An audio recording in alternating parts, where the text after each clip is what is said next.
আসসালামু আলাইকুম। সর্বশেষ বাংলা সংবাদে আপনাদের স্বাগত। শুরুতেই সংবাদ শিরোনাম।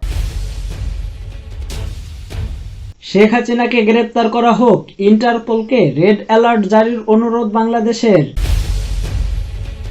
রেমিটেন্স যোদ্ধাদের ভোটের আওতায় শীঘ্রই আনা হবে। বিদেশি চাটুকারদের উপদেষ্টা বানানো হচ্ছে ফয়জুল করিম। আলীগকে ভোটের মাধ্যমে বাতিল করতে হবে, আমির খসরু। বিএনপি অফিস ভাঙচুর মামলায় আলীগ নেতা সুমনের 3 দিনের রিমান্ড। শেখ হাসিনাকে গ্রেপ্তার করতে তৎপর বাংলাদেশ থেকে ভারতে পালিয়ে এসে আশ্রয় নেওয়া শেখ হাসিনাকে যেন গ্রেপ্তারের রেড অ্যালার্ট জারি করা হয় সেই বিষয়ে ইন্টারপোলের কাছে অনুরোধ করল বাংলাদেশ। মঙ্গলবার দুপুরে ঢাকা আন্তর্জাতিক অপরাধ ট্রাইব্যুনালের চিফ প্রসিকিউটর মোহাম্মদ তাজুল ইসলাম এই তথ্য দেন। বাংলাদেশের প্রথম আলো সহ একাধিক সংবাদ মাধ্যমে এই খবর প্রকাশিত হয়। ঢাকার আন্তর্জাতিক অপরাধ ট্রাইব্যুনালের চিফ প্রসিকিউটর জানান, রবিবার এই অনুরোধ জানানো হয়েছে ইন্টারপোলের কাছে। তিনি আরো জানান, শেখ হাসিনা মানবতা বিরোধী অপরাধ করেছেন বলে অভিযোগ। তিনি ঢাকা বা বাংলাদেশের বিচার ব্যবস্থার এখতিয়ারের বাইরে, সেই কারণে ইন্টারপোলের কাছে রেড অ্যালার্ট জারির অনুরোধ করা হচ্ছে। প্রসঙ্গত, গত 17 অক্টোবর বাংলাদেশের গণহত্যায় ও মানবতা বিরোধী অপরাধের অভিযোগে অভিযুক্ত করা হয় মোট 46 জনের বিরুদ্ধে গ্রেপ্তারি পরোয়ানা জারি করেছে আন্তর্জাতিক অপরাধ ট্রাইব্যুনাল। তাদের মধ্যে শেখ হাসিনা সহ রয়েছেন তার বোন শেখ রেহানা, একাধিক মন্ত্রী, পুলিশ কর্মকর্তা, সেনা কর্মকর্তা। এই আদেশ দিয়েছিলেন আন্তর্জাতিক অপরাধ ট্রাইব্যুনালের চেয়ারম্যান বিচারপতি মোহাম্মদ গোলাম মুর্তুজা মোহাম্মদ মতিউল এবং শফিউল আলম মাহমুদ। রেমিটেন্স যোদ্ধাদের ভোটের আওতায় শীঘ্রই আনা হবে। জাকের পার্টির মহাসচিব শামীম হায়দার বলেছেন, জাতি এমন একটি জাতীয় সংসদ নির্বাচন চায় যেখানে সবাই নির্বিঘ্নে, স্বতঃস্ফূর্ত ও মুক্তভাবে ভোট দিতে পারবে। তাই সংসদ নির্বাচন পদ্ধতিতে পরিবর্তন আনা দরকার। সংখ্যানুপাতিক প্রক্রিয়া যদি নির্বাচনে অনুষ্ঠিত হয় তাহলে বড় দুটি দলের বাইরে একটি বিকল্প অংশগ্রহণমূলক সংসদীয় ব্যবস্থা সৃষ্টি হবে। মঙ্গলবার 12 নভেম্বর দলীয় প্রেস বিজ্ঞপ্তিতে কিশোরগঞ্জ জেলা জাকের পার্টির ইউনিয়ন প্রতিনিধি সভায় তার এসব কথা জানান। শহরের প্রেস ক্লাব মিলনায়তনে আয়োজিত সভায় সভাপতিত্ব করেন কিশোরগঞ্জ জেলা জাকের পার্টির সভাপতি শামীম হায়দার বলেন, বিচারিক কাঠামোকে স্বাধীন এবং নিরপেক্ষভাবে কাজ করে যেতে হবে। একটি বিষয় লক্ষণীয়, তৈরি পোশাক শিল্প খাতে পাশাপাশি যারা প্রবাসী নিজেদের মাথায় ঘাম ফেলে কষ্টার্জিত আয় বাংলাদেশের রেমিটেন্স পাঠাচ্ছেন তাদের এবার মূল্যায়ন করতে হবে। রেমিটেন্স যোদ্ধাদের ভোটের আওতায় আনা হবে।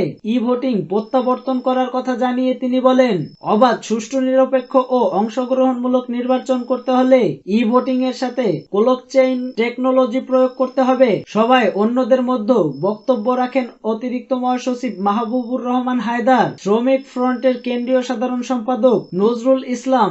বিদেশি চাটুকারদের উপদেষ্টা বানানো হচ্ছে ফয়জুল করিম। ইসলামী আন্দোলন বাংলাদেশের সিনিয়র নায়েবে আমির বলেন, ফ্যাসিস্টের বিরুদ্ধে এদেশের মানুষ আন্দোলন করেছে, কিন্তু চিহ্নিত একটি রাজনৈতিক দল তাদের সঙ্গে হাত মিলিয়ে এদেশের শহীদদের সঙ্গে বেইমানি করছে। তারা দেশের মানুষের আবেগের ওপর দাঁড়িয়ে ক্ষমতায় যেতে চায়। আওয়ামী লীগ ও বিএনপির মধ্যে কোনো পার্থক্য নেই। ফয়জুল করিম বলেন, কেবল দল ও নেতাদের পরিবর্তনের মাধ্যমে দেশে শান্তি আসতে পারে না, মানুষের আশা আকাঙ্ক্ষার প্রতিফলন ঘটতে পারে না। যতদিন পর্যন্ত ন্যায় নীতির পরিবর্তন না আসবে ততদিন পর্যন্ত দেশের মানুষের শান্তি, শৃঙ্খলা এবং আশা আকাঙ্ক্ষা প্রতিফলন ঘটবে না। সেজন্য দুর্নীতি, দুর্নীতিবাজ ও জালেমদের বিরুদ্ধে রাজনৈতিক ঐক্যবদ্ধ হতে হবে। জনগণের ভোটের মাধ্যমে আওয়ামী লীগকে ক্যান্সেল করতে হবে বলে জানিয়েছেন বিএনপি স্থায়ী কমিটির সদস্য আমির খসরু মাহমুদ চৌধুরী। মঙ্গলবার জাতীয় press club take back Bangladesh নাগরিক ভাবনার শীর্ষক আলোচনা সভায় তিনি এসব কথা বলেন। আয়োজন করে voice of democracy and voter right. Amir Khasru Chowdhury বলেন, আপনি যদি অন্য কোনোভাবে আওয়ামী লীগকে বাতিল করে দিতে চান, এগুলো টিকবে না। ফ্যাসিস্টকে বাতিল করবেন, ভোটের মাধ্যমে চরমভাবে পরাজিত করবেন। অন্য কোনোভাবে বাতিল করলে কোনো সুফল বয়ে আনবে না। বিএনপির স্থায়ী কমিটির এই সদস্য বলেন, বিএনপির জন্য সংস্কার নতুন কিছু নয়।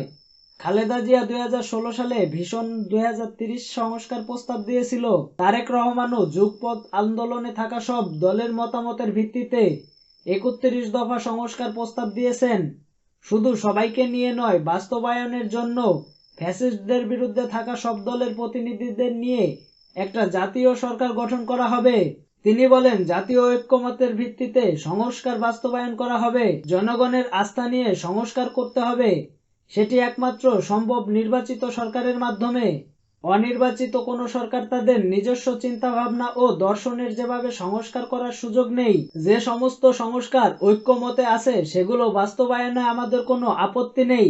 বিএনপির এই সিনিয়র নেতা বলেন, জনগণকে বাইরে রেখে যে বয়ান তৈরি করা হচ্ছে তা জাতির কাছে গ্রহণযোগ্য নয়। স্বাধীনতার পর শেখ মুজিবের একটি বয়ান ছিল, স্বৈরাচারের একটি ছিল এবং ফ্যাসিস্ট শেখ হাসিনার একটা বয়ান ছিল। ফ্যাসিস্ট শেখ হাসিনা বলেছিল উন্নয়নের উপর গণতন্ত্র, কিন্তু উন্নয়নের সঙ্গে গণতন্ত্রের হাতে হাত মিলিয়ে চলতে হয়। গণতন্ত্র বাদ দিয়ে উন্নয়ন করলে পকেটের উন্নয়ন হয়। একমাত্র বয়ান হবে নির্বাচনের মাধ্যমে দেশের জনগণের মালিকানা ফিরিয়ে দেওয়া। এর বাইরে নতুন বয়ান শুনতে চাই না। আমির খসরু আরো বলেন, আমরা 31 দফা সংস্কার বাস্তবায়ন করতে আমরা প্রতিজ্ঞাবদ্ধ। 16 বছরের জলে পুড়ে বিএনপি খাঁটি সোনায় পরিণত হয়েছে। ত্যাগ জুলুমের মধ্য দিয়ে বিএনপি নতুন বিএনপিতে পরিণত হয়েছে। বিএনপির নেতা কর্মীরা ত্যাগ করতে শিখেছে, রক্ত দিতে শিখেছে এবং জীবন দিতেও শিখেছে। আমরা গণতন্ত্র, মানবাধিকার ও ভোটাধিকার ফিরিয়ে পাওয়ার লড়াই থেমে থাকব না। তিনি আরো বলেন, অন্তর্বর্তী সরকারকে আমরা ব্যর্থ হতে দেব না। আমরা সমর্থন দিয়ে যাচ্ছি এবং যাব। সবাই মিলে শেখ হাসিনা সরকারের পতন ঘটিয়েছি। সবাই মিলে ঐক্যবদ্ধভাবে গণতন্ত্রের পক্ষে কাজ করতে হবে। হাসিনা পালানোর পর দেশের মানুষের মনোজগতের পরিবর্তন হয়েছে। যে দল ও ব্যক্তি বুঝতে পারবে না, তাদের রাজনৈতিক বেশি দূর এগোতে পারবে না। আমির খসরু বলেন, বিএনপি শুধু বিপ্লব নয়, সংহতি। বিএনপি জাতীয় ঐক্যের মাধ্যমে বাংলাদেশে জাতীয়তাবাদের কথা বলেছে।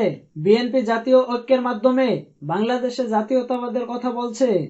আমরা জাতীয় ঐক্যের মাধ্যমে যেটা প্রতিষ্ঠিত করব সেটাই থাকবে। এই বিএনপি নতুন বাংলাদেশ গড়তে চায়, স্বাধীন মানবিক বাংলাদেশ গড়তে চায়। বিএনপি অফিস ভাঙচুর মামলায় আলীগ নেতা সুমনের 3 দিনের রিমান্ড। অর্থ পাচার, হত্যা, বিএনপির অফিস ভাঙচুর সহ আলাদা 10টি মামলায় লালমনিরহাট জেলা আওয়ামী লীগের যুগ্ম সাধারণ সম্পাদক, হুন্ডি ব্যবসায়ী ও শীর্ষ সন্ত্রাসী সাখাওয়াত হোসেন সুমন খানকে 3 দিনের রিমান্ড মঞ্জুর করেছে লালমনিরহাট অতিরিক্ত চিফ জুডিশিয়াল ম্যাজিস্ট্রেট আদালত। মঙ্গলবার সন্ধ্যায় লালমনিরহাট জেলা ও দায়রা জজ আদালতের chief judicial magistrate Rezaul Karim এ আদেশ দেন। আওয়ামী লীগ নেতা সুমনের বাড়ি লালমনিরহাট জেলা শহরের কেন্দ্রীয় শহীদ মিনারের পিছনে। তিনি বিশিষ্ট ব্যবসায়ী মৃত বাচ্চু খানের একমাত্র ছেলে। এক সময় তিনি অবৈধ পথে আসা ভারতীয় গরু সিন্ডিকেট ও হুন্ডি ব্যবসায়ের সঙ্গে জড়িত ছিলেন। আওয়ামী লীগ সরকার ক্ষমতায় থাকাকালীন দীর্ঘ 15 বছর হত্যা, চাঁদাবাজি ও বিভিন্ন অপরাধের সঙ্গে জড়িত ছিলেন এই শীর্ষ সন্ত্রাসী সুমন খান। তার নিজের হাতে তৈরি একটি সন্ত্রাসী বাহিনী ছিল, যাদের ভয়ে কেউ কখনো প্রতিবাদ করতে পারত না। আর এই বাহিনী দ্বারা তিনি লালমনিরহাট জেলায় একক সন্ত্রাসী রাজত্ব করতেন। তাকে কেউ চাঁদা দিতে অস্বীকার করলে বা কেউ তার কথা না শুনলে তার সন্ত্রাসী বাহিনী দিয়ে ওই ব্যক্তিকে উঠিয়ে নিয়ে এসে নির্মম নির্যাতন চালাতেন। লালমনিরহাটে তার কথাই ছিল শেষ কথা। লালমনিরহাট জেলা ও দায়রা জজ আদালতের পুলিশ পরিদর্শক আব্দুর রাজ্জাক বলেন, ঢাকায় 6টি ও রাজশাহীতে একটি মোট 7টি হত্যা মামলা, অর্থ পাচার ও 2023 সালে লালমনিরহাটের মহেন্দ্রনগর ইউনিয়নের বিএনপি অফিস ভাঙচুর মামলায় মঙ্গলবার সন্ধ্যায় সুমনকে আদালতে হাজির করে 7 দিনের রিমান্ড আবেদন করা হয়। আদালত শুনানি শেষে তার 3 দিনের রিমান্ড মঞ্জুর করেন। এ সময় সুমন খানের বডিগার্ড রাজু আহমেদের 1 দিনের রিমান্ড মঞ্জুর করে দায়রা জজ আদালত chief judicial magistrate Rezaul Karim. Remand মঞ্জুর শেষে তাদের দুজনকে লালমনিরহাট সদর থানায় নিয়ে যাওয়া হয়।